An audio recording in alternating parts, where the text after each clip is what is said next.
अभी तक की जो मैंने बातचीत करी है, मेरी दो फाइंडिंग्स आई हैं। हाँ एक तरफ आप पेरेंट्स को ट्रेनिंग देते हो बच्चों की लाइफ को सुधारने के लिए जो भी काम होते हैं जी, दूसरी तरफ आप गांव-गांव जाके आप गांव वालों को कुछ समझा रहे हो। हाँ तो वो दोनों काम अलग-अलग हुए ना, दोनों एक ही हैं। वो गांव में भी तो पेरेंट्स ही बैठे हुए हैं। मैं उनको ये बता रहा हूँ कि तुम्हारे पास दो चॉइस है गांव वालों को। गांव में तो आप समाज निर्माण के लिए जा रहे हो। मैं पेरेंट्स को भी समाज निर्माण के लिए बोल रहा हूँ। जो पेरेंट मेरे पास आके काउंसलिंग के लिए आता है, मैं उसे ये कहता हूँ अब ये बताओ तुम अपने बच्चे के लिए अकेले कर पाओगे क्या? बोलते नहीं कर पाएंगे। तो तुमको और पेरेंट्स तैयार करने पड़ेंगे ना। हाँ करने पड़ेंगे। जो पेरेंट्स काउंसलिंग उसको आप फीस चार्ज करते हो? हाँ मैं फीस चार्ज करता हूँ, लेकिन वो आप फ्री ऑफ कॉस्ट करो गांव-गांव जाके। नहीं मैं एक्चुअली क्या है, अगर देखा जाए तो मेरे पास दो चॉइसेस हैं। या तो मैं फ्री करूं तो मुझे दान लेना पड़ेगा लोगों से, जिसकी कोई लिमिट नहीं होती है। और मैंने जब इस विद्या पे काम किया था तो मैंने परमात्मा से प्रॉमिस किया था, कुदरत से ये कहा था मैंने कि मेरी जबान से किसी बच्चे को गलत रास्ते पर ना लगा दूं, बस इस बात का ध्यान रख लेना। उसके बदले में मैं एक वादा करता हूं कि मैं जीवन में इस विद्या से अपने लिए कभी लग्जरी नहीं खरीदूंगा। मैं अपने लिए कोई धन दौलत, कभी मकान नहीं बनाऊंगा, कभी मतलब मैं इस पैसे से अपने लिए कुछ ऐसी सुविधाएं नहीं खरीदूंगा जो लग्जरी की आइटम में आती हो। तो मैं बार बार टीवी चैनलों पे इंटरव्यू में और अपनी भाषणों में ये बोलता हूं ताकि वो बात मीडिया में ऑन रिकॉर्ड पड़ी रहे और मुझे वो याद दिलाती रहे कि तुमने क्या बातें बोली हुई हैं।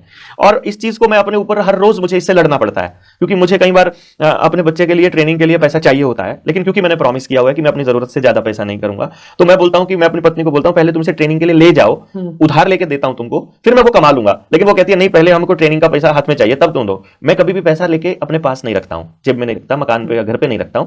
मैं क्या करता हूं, जितना मेरा खर्चा होता है वो सब दुकानदार और सारी चीजों ने मुझे एक लिमिट दे रखी है कि इतनी लिमिट तक हम तुमसे पैसे नहीं मांगेंगे। इवन मैं जिस मकान में रहता हूं, किराए के मकान में हूं, उस मकान का मकान मालिक भी मुझसे 6 महीने तक किराया नहीं मांगता है, क्योंकि उसे मालूम है कि समाज में जाते जाते इतना टाइम इसको हो जाता है कि पैसा अपने लिए नहीं कमा पाता, अपने परिवार के लिए, तो मुझसे कोई पैसा नहीं मांगता। तो मैं तो महीने में 2 महीने में क्या करता हूं कि उनसे पूछ लेता हूं फोन करके या मिलके कि तुम्हारा कितना पैसा हो गया, तुम्हारा कितना, तुम्हारा कितना, तुम्हारा कितना, और जितना टोटल बनता है उसका कैलकुलेट करके देखता हूं कि मुझे अब इस महीने में इतने बच्चे की काउंसलिंग करनी पड़ेगी। तो जो पेरेंट लाइन में लगे हैं अपने बच्चों की काउंसलिंग के लिए, जिन्होंने मैसेज किया है, मैं उनको मैसेज कर देता हूं कि भाई कल अपॉइंटमेंट है, आ जाओ। तो जितना मेरा बनता है वो फीस लेकर के, जैसे मैं 1.5 लाख रुपया लेता हूँ एक बच्चे की काउंसलिंग का, तो मैं जैसे मेरा खर्चा महीने का लगभग 6 लाख रुपए के करीब है, तो 5 से 6 तो खर्चा वही गांव-गांव जाके जो आप काम करें उसका खर्चा नहीं, वो समाज के पैसे को मैं घर नहीं लाता, पैसा पर्सनल खर्चा। बेटा लॉन टेनिस का प्लेयर है, मैं जिस मकान में रहता हूं उसका भी किराया है, फिर मेरी अपनी पर्सनल गाड़ियां भी हैं, मतलब मेरे पास 2-3 गाड़ियां हैं वैसे तो।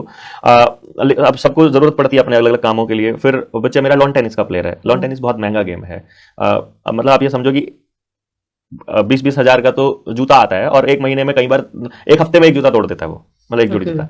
तो इट्स लाइक फिर दूसरी चीजें और बहुत सारे खर्चे हैं, कहने का मतलब इट्स नॉट लाइक सिर्फ जूता, वो तो कई बार 2-2 महीने भी चल जाएगा अगर नहीं खेलेगा तो। बट द पॉइंट इज कि वो मेरा जितना भी है, अगर मेरा उस महीने में 2 लाख हुआ तो मैं 2 ही काउंसलिंग मतलब बुलाऊंगा, तो वो पैसे मैं डायरेक्ट उनके अकाउंट में करवा देता हूं, मतलब या तो कैश लेकर के अगले को दे देता हूं या फिर डायरेक्ट उसी के अकाउंट में। तो मैं अपने पास कोई भी सेविंग्स नहीं रखता हूं। मेरे पास अगर मुझे अभी कुछ हो जाए तो अगले महीने का खर्चा मेरे घर वालों के पास नहीं है कभी भी। ये पिछले कोई सेविंग्स नहीं आपकी? नहीं, 2013 में मैंने ये, मतलब 2016 में मैंने इसको बिल्कुल अपनी लाइफ में अपनाना शुरू कर दिया था, जिस दिन मुझे ये रियलाइजेशन हुआ कि अब मुझे अपने लिए काम नहीं करना है, अब मुझे अपने बच्चे के लिए करना है। और अपने बच्चे के लिए काम करने में, क्योंकि उसको मैं इतना एजुकेट तो कर ही चुका था, जैसे उसने 7 साल की उम्र में 10वीं तक का मैथ फिजिक्स केमिस्ट्री कर लिया था, तो साइंस पढ़ना उसके लिए कोई बड़ी बात नहीं थी। वो रीडिंग का शौकीन है, मतलब उसको मैंने शौक उसको दिया, तो लंबी सीटिंग उसकी है, तो मुझे उसकी तरफ से कोई खतरा नहीं था। मुझे खतरा था वो जब कहीं जाएगा पढ़ने के लिए कॉलेज में, वो जब कहीं सड़क पे चल रहा होगा, वो जब कहीं खेलने के लिए ट्रैवल करना होगा ट्रेन में, तो जो दोस्त उसको मिलेंगे या जो दोस्त बनाएगा, जो मिलेगा, वो कैसा होगा। अगर वो ऐसा हुआ तो, अगर मैंने ये बातें नहीं करी तो मैंने उसी दिन उसके ऊपर काम करना शुरू कर दिया कि भाई देखो मेरे पास ऑप्शन नहीं है, मुझे अपने बच्चे को इस तरह की सोसाइटी बना के देनी है।